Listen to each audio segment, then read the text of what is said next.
እስከ ደቂቅ እንደምን አደራችሁ።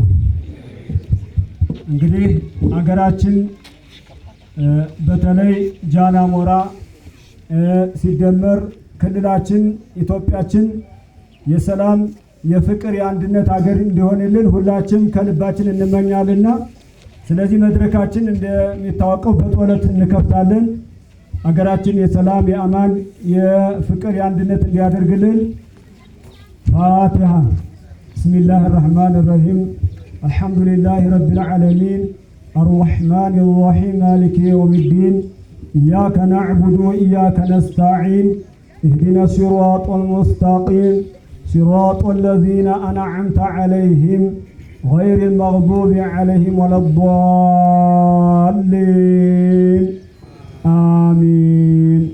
አገራችን የአማን የሰላም አላህ አድርግልን። ከዚህ በመቀጠል ወደ ሐሳቤ ጠርጠር አድርጌ ለመግባት ሞክራለሁ። የተከበሩ ሊቀ ካህናት